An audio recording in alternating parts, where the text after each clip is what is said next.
Bem-vindos a mais uma edição do JR 15 Minutos, o podcast da Record que aprofunda as notícias que mais mexem com a nossa vida.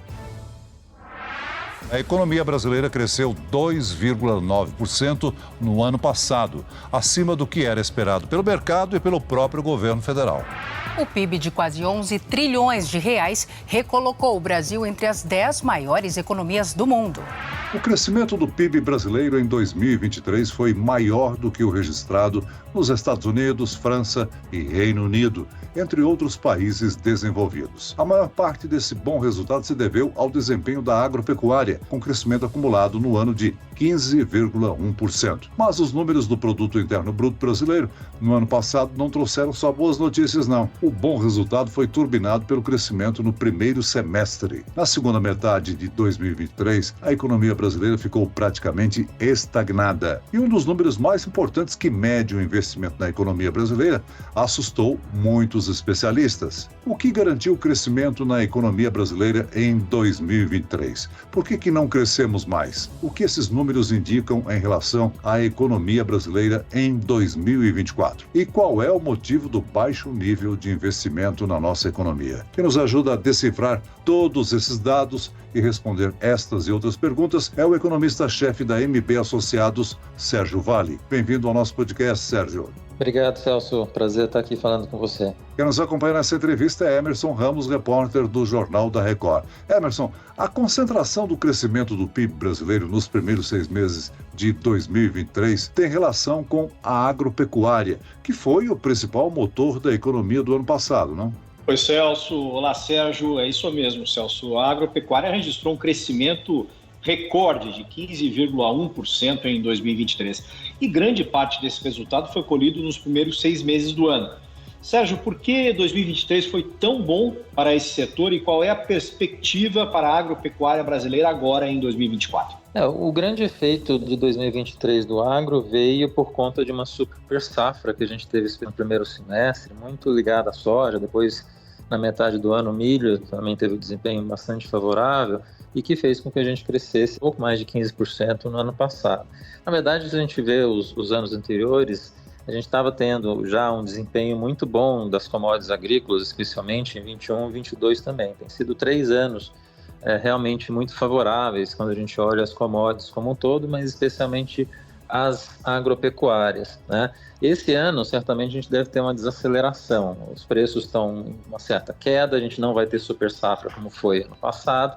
É um cenário que muito provavelmente a gente vai ter um crescimento bem mais baixo, provavelmente até uma queda do PIB do agronegócio acontecendo em 2024. A gente está estimando uma queda de 0,8%, mas vai ser bem distante da super alta que a gente viu ano passado. Agora, Sérgio, por outro lado, a indústria registrou um crescimento de 1,6%, mas concentrado na indústria extrativista. Já a chamada indústria de transformação teve uma queda de 0,3%. Explica para a gente, Sérgio, o que representam cada um desses setores da indústria e o que esses números significam? O grande efeito da indústria no passado certamente foi, de fato, na indústria extrativa, né? E aí a gente está falando indústria de petróleo, né? A cadeia de petróleo e gás teve um desempenho muito favorável no passado, foi o grande responsável pelo bom desempenho da indústria como um todo. A indústria de petróleo tende a ter um desempenho, de novo, bastante favorável em 24. Na verdade, quando a gente olha nas commodities como um todo esse ano, o petróleo certamente vai ser o grande destaque, né? A gente não vai ter um destaque forte do agro, mas o petróleo e essa cadeia como um todo certamente vai ser o grande efeito de produção que a gente vai ter esse ano. E aí, quando a gente olha por que isso aconteceu no passado, é a respeito dos fortes investimentos que a Petro fez ao longo dos últimos anos, especialmente lá atrás, quando foi descoberto o pré-sal, e a gente está tendo agora a repercussão disso com o aumento forte de produção que está acontecendo agora e muito provavelmente vai acontecer até o final dessa década. Essa questão do petróleo e gás nessa intensidade é algo que a gente está começando a ver acontecer agora com mais força, mas muito provavelmente a gente vai ver esses bons desempenhos ao longo dos próximos anos também. Agora, Sérgio, falando ainda da indústria, quando a gente olha só para a indústria de transformação, que é aquela que agrega valor, né, que processa os produtos, enfim, a gente tem um resultado ruim, né? A indústria, ela já vem há algum tempo, essa indústria de transformação vem sofrendo na economia brasileira. O que significa isso para a dinâmica da nossa economia? A indústria de transformação já está numa outra vertente, digamos assim, né? O cenário já é mais complicado do que a indústria extrativa. É uma indústria que, quando a gente olha o histórico brasileiro, os últimos 40 anos pelo menos, é um setor que é extremamente fechado, teve dificuldade de crescimento de produtividade. A reforma tributária que foi aprovada ano passado pode ajudar um pouco no setor, ter uma diminuição mais estrutural de impostos acontecendo na parte industrial, mas certamente a gente tem uma indústria que não conseguiu se integrar no mundo, né, nas grandes cadeias globais de valor e que permaneceu muito fechado, com tarifa de importação muito elevada, fez com que a indústria não conseguisse ter um bom desempenho, né? A participação da indústria no PIB como um todo é extremamente baixa quando a gente vê outros países emergentes que tiveram expansão ao longo das últimas décadas. E esses países souberam aproveitar, né, a presença de um país como a China, no caso do Sudeste Asiático, a Polônia com a Alemanha, o México com os Estados Unidos. São países emergentes que ampliaram a participação da indústria de transformação, mas se integrando com países mais ricos. A gente não fez isso. A gente fugiu de se integrar com países mais ricos. A gente se uniu com a Argentina no Mercosul. Infelizmente, por conta disso, a gente não conseguiu fazer esse dinamismo da indústria acontecer, como a gente está vendo acontecer na extrativa há alguns anos, né? Como a gente não vê uma mudança nesse sentido, nessa questão da abertura industrial para os próximos anos, da abertura econômica, é muito provável que a gente veja a indústria ainda sofrer e ter uma participação pequena na economia como um todo nos próximos anos. Vamos falar do setor de serviços, que é o de maior participação do PIB brasileiro, né? E teve um crescimento de 2,4%, espalhado aí por vários subsetores.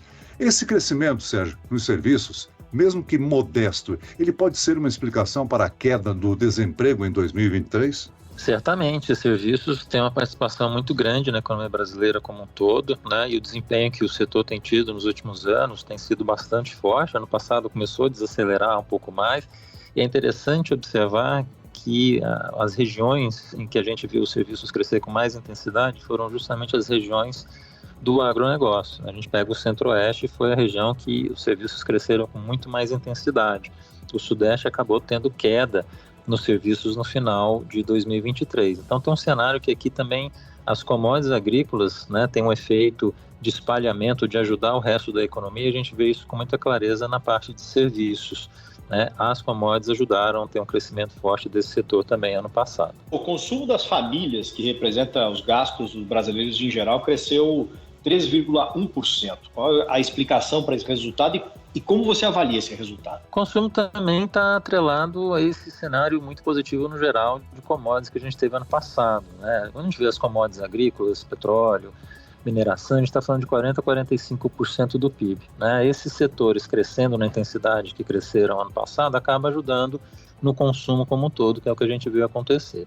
A taxa de juros começou a cair na metade do ano, a inadimplência começou a ceder também, mercado de trabalho está bastante positivo, taxa de desemprego chegou a níveis bastante baixos. Então, assim, a gente tem um cenário de que o consumo foi bastante favorável ano passado e deve se repetir esse ano, né? O mercado de trabalho continua muito positivo, os juros continuam em queda e vão continuar caindo ao longo desse ano. Inadimplência está no cenário também positivo de queda, ajudando, especialmente no segundo semestre, esse consumidor voltar a comprar. Então tem um cenário de consumo que foi bom ano passado por essas razões e tende a continuar sendo positivo esse ano, agora por outras razões mais intensas, né? Especialmente queda de juros, queda de inadimplência e mercado de trabalho ainda muito positivo. Agora, Sérgio, as exportações cresceram e as importações caíram. Por quê?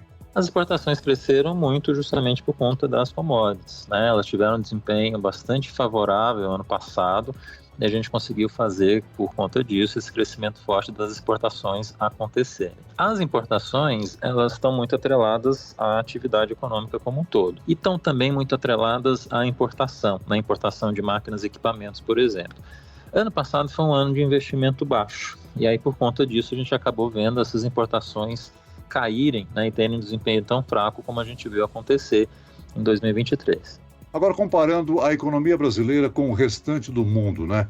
As guerras entre Rússia e Ucrânia, Israel e Hamas afetam o crescimento econômico no mundo e no Brasil? O que é interessante de observar, Celso, é que o crescimento brasileiro hoje, na verdade, nos últimos 3 anos, está muito parecido com a média mundial. A gente ficou muito tempo com o Brasil crescendo abaixo da média mundial. Nos últimos 3 anos, a gente voltou a crescer de uma forma muito próxima à média mundial. Então a gente não está nada brilhante, a gente poderia estar crescendo mais, mas pelo menos quando a gente olha esse cenário internacional muito complicado, a gente não está sendo tão afetado ainda por conta disso, né? Em geral, países emergentes tendem a sofrer com mais intensidade quando você tem uma crise internacional, não está sendo o caso agora. Essas crises, essas guerras especialmente, né, afetam outros países com muito mais força, outros países emergentes, mas o caso brasileiro a gente está um pouco fora desse cenário de guerra, tanto no Oriente Médio quanto na Ucrânia. Então a gente acaba não sendo muito afetado por essa situação. O que a gente vai precisar acompanhar esse ano, especialmente nos próximos anos, é que se aí sim pode nos afetar,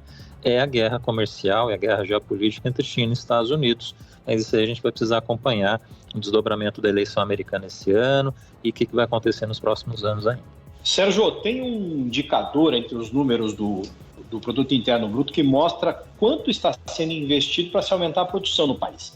Esse dado de investimento é sempre acompanhado com muita atenção e ele registrou uma queda em 2023. O quanto essa queda é preocupante? Esse é o grande problema, talvez seja o pior número de todos dentro do PIB quando a gente olha o dado de 2023. Né? Teve uma queda forte de investimento, muito atrelada a esse cenário de taxa de juros que subiu com intensidade a partir de 2022, Emerson. Então, nesse momento que a gente está vendo essa queda de juros começar a acontecer, né, desde agosto do ano passado, provavelmente vai chegar aí a 9,25, talvez até um pouco menos a taxa básica de juros no Brasil, a gente pode começar a ver um pouco de aumento desse investimento esse ano. Né? Ano passado caiu 3%, talvez a gente consiga ter aí um crescimento no máximo de 1% em 2024. O problema ainda é que a taxa de investimento no Brasil é extremamente baixa.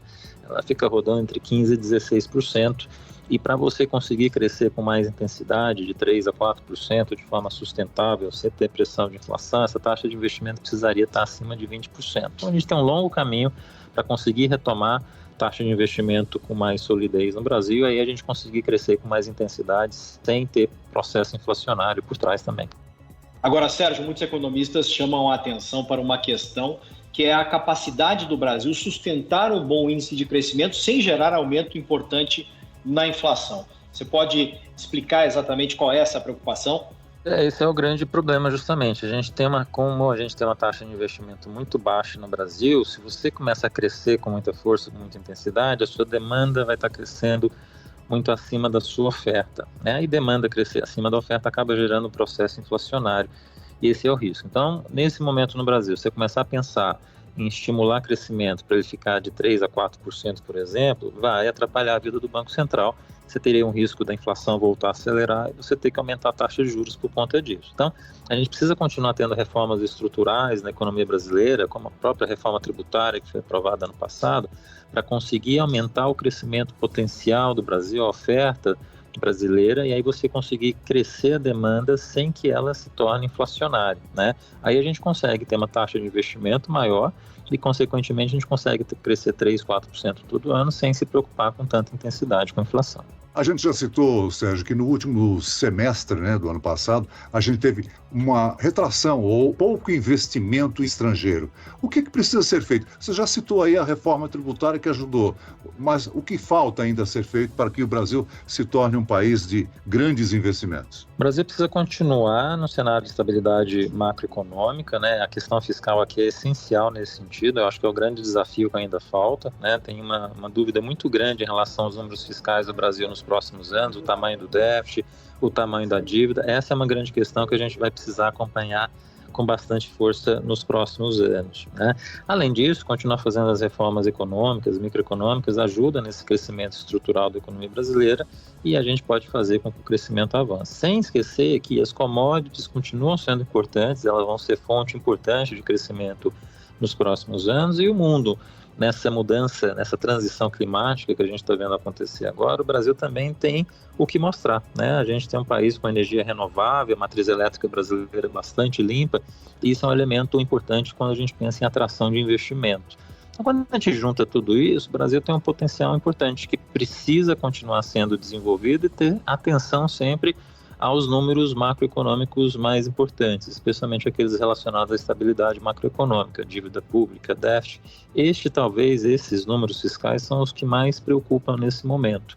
Mas estão, de certa forma, sendo encaminhados. Não é da melhor forma possível, mas estão sendo encaminhados. Muito bem, nós chegamos ao fim desta edição do 15 Minutos. Eu quero aqui agradecer a participação e os esclarecimentos do economista-chefe da MB Associados, Sérgio Vale. Obrigado, Sérgio. Obrigado, Celso. Foi um prazer. E agradeço a presença do repórter do Jornal da Record, Emerson Ramos. Obrigado, Emerson. Valeu, Celso. Sempre prazer participar e agradeço também ao Sérgio Vale pela entrevista. Esse podcast contou com a produção de David Bezerra e dos estagiários Fernando Russo e Isabela Santos. Sonoplastia de Marcos Vinícius. Coordenação de conteúdo, Edvaldo Nunes e Deni Almeida. Direção editorial, Tiago Contreira. Vice-presidente de jornalismo, Antônio Guerreiro. Você pode acompanhar o JR 15 Minutos no portal r7.com, nas redes sociais do Jornal da Record e nas principais plataformas de streaming. Eu, Celso Freitas, te aguardo no próximo episódio. Até amanhã.